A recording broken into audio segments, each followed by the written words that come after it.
मयंक जी, जब मोदी जी कहते हैं सब ठीक हो जाएगा, तो मतलब यह है कि पाकिस्तान जो है उसको सबक सिखाया जा रहा है और वो उस सबक को सीख के अपनी हरकतों से बाहर जल्दी आ जाएगा। इसका मतलब यह है। और जब मैं यह आपको बयान दे रहा हूं तो कुछ तथ्य है जो पहले सामने रख दूं, नहीं तो क्योंकि मुझे पता है क्या क्या कहा जाने वाला है। अगर भारत की प्रतिक्रिया जो थी वो तीव्र और गंभीर और भीषण नहीं होती तो चार चीजें नहीं होती। जनरल मुशर्रफ का बयान नहीं आता, सिक्योरिटी एडवाइजर पाकिस्तान के उनका बयान नहीं आता, अजीज साहब का, सरताज अजीज साहब का। यूएन के अंदर इनकी शिकायत नहीं करते ये लोग। फ्लैग मीटिंग की ये अपना निवेदन नहीं करते कि फ्लैग मीटिंग करी जाए। डीजीएमओ की जो बातचीत इनके इनिशिएटिव पे हुई थी वो कभी ना होती। देखिए, एक फेल्ड रोग स्टेट है पाकिस्तान, तो वो अपनी आंतरिक समस्याओं से उभरने के लिए वो कुछ नापाक हरकत तो कर सकता है, लेकिन उस हरकत के जवाब जो है वो सबसे ज्यादा महत्वपूर्ण। आपको लग रहा है भारत को उकसा रहा है पाकिस्तान? युद्ध जैसे हालात चाहता है, एक बार फिर से युद्ध चाहता है पाकिस्तान? आपको भी ऐसा लग रहा है? ना, ऐसा युद्ध की तो हिम्मत ही नहीं है उनकी। उनकी जो स्थिति है सैन्य शक्ति के दृष्टि से, या उनकी बाकी अंतर्राष्ट्रीय जगत की जो इस समय स्थिति आ रही है, इसकी तो हिम्मत नहीं है। वो अपने यहां अपनी आंतरिक राजनीति में इधर उधर भटकाने के लिए कुछ ये हरकतें हो रही हैं। अगर ये जवाब इतने कड़े से नहीं दिए जाते तो शायद उनका मकसद जो है वो सिद्ध हो जाता। आपके विरोधी कह रहे हैं सुधांशु जी, मोदी जी के और बीजेपी के विरोधी कह रहे हैं, आज ही शिवसेना ने कहा है, कांग्रेस ने कहा है 56 इंच का वो सीना कहां गया।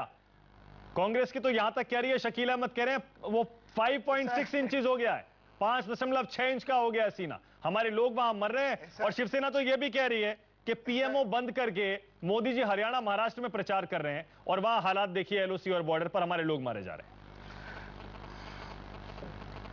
मयंक जी, मैंने आपको जो अभी तथ्य गिनाए और जो अखबारों में उनके यहां भी और हमारे यहां, अरे सुधांशु जी एक सेकंड, पाकिस्तान की तरफ सुधांशु जी कैजुअलिटीज हुई हैं। अरे सुधांशु जी सुन तो लीजिए। अरे इतने दिनों से आप मेरे साथ मेरे शो पे बैठ रहे हैं सुधांशु जी। मानक मेरा नाम तो आप भूल गए मुझे लग रहा है। हाँ, सॉरी मानक जी, आपका नाम तो अपने छाती दिल में रखा हुआ है गलती से। A slip of tongue is no fault of the brain. अच्छा चलिए ठीक है, अब आ जाइए मोदी जी के सीने पर। हाँ, के विरोधी क्यों नाप रहे हैं मोदी जी का सीना? हाँ, तो देखिए मानक जी, कुछ विषय पे मुझे लगता है कि राजनीति नहीं करी जाए, लेकिन अगर होनी है तो होती रहे, कोई फर्क नहीं पड़ता। जो सत्य किसी राजनीति से उसमें परिवर्तन तो आएगा नहीं। सत्य यह है कि इस भीषणता के साथ, इस गंभीरता के साथ और इस एकाग्रता के साथ उनको जवाब दिया गया है कि उनको जो है चिल्ला के कहना पड़ रहा है कि भाई भारत जो है, भारत आक्रमण कर रहा है, भारत आक्रमण कर रहा है, एलओसी का उल्लंघन कर रहा है, हमारे लोग मारे जा रहे हैं। ये तो वो कह रहे हैं।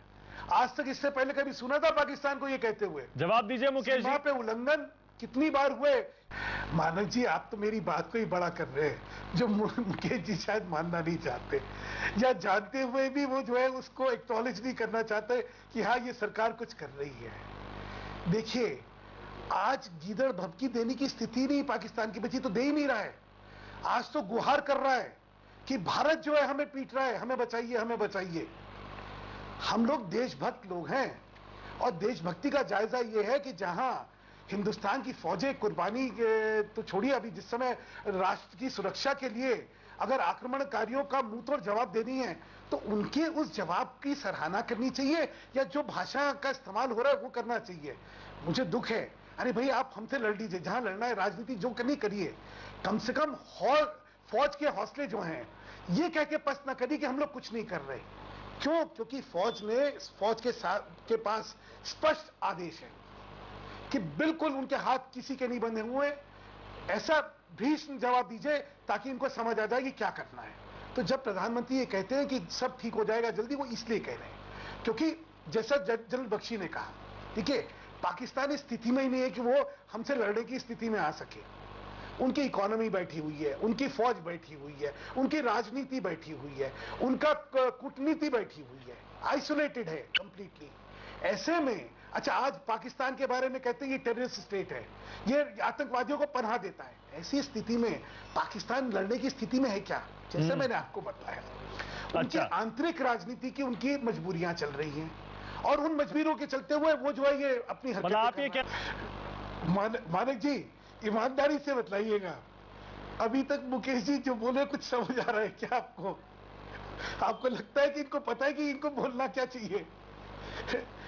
आपने जनरल बख्शी की बयान सुना, सब जानते हैं कि किस तरह से भारतीय सेना जो है वो किस तरह से पाकिस्तान को जवाब दे रही है। और अगर जवाब नहीं दे रही होती तो जो मैंने आपको 4 कदम बताए, आपको लगता है पाकिस्तान में वो बौखलाहट होती? आपको लगता है कि जनरल मुशर्रफ जैसा आदमी ये कहता है कि भारत आक्रमण कर रहा है? आपको लगता है कि इनके सिक्योरिटी एडवाइजर ये कहते हैं कि आज जो है सीज फायर का वायलेशन भारत कर रहा है? अगर उनको जवाब मुंहतोड़ नहीं मिल रहा होता, और मुंहतोड़ नहीं है, ये भीषण है जवाब, उनको सबक सिखाने के लिए जवाब। लेकिन सवाल ये है कांग्रेस का, सुधांशु जी, मुकेश नायक जी ये पूछना चाह रहे हैं कि कोई एंड गेम है, कोई आपके पास सॉल्यूशन है कि ऐसा नहीं कि सिर्फ वो गोली चला रहे हैं, आप भी चलाए जा रहे हैं, वहां से हमारे लोगों को कैंपों में पहुंचाया गया है, हमारे लोग मर रहे हैं, घायल हो रहे हैं, कोई एंड गेम है? इसका कोई सॉल्यूशन भी है जहन में, या बस चले जा रहे हैं और देखा जाएगा आगे क्या होगा?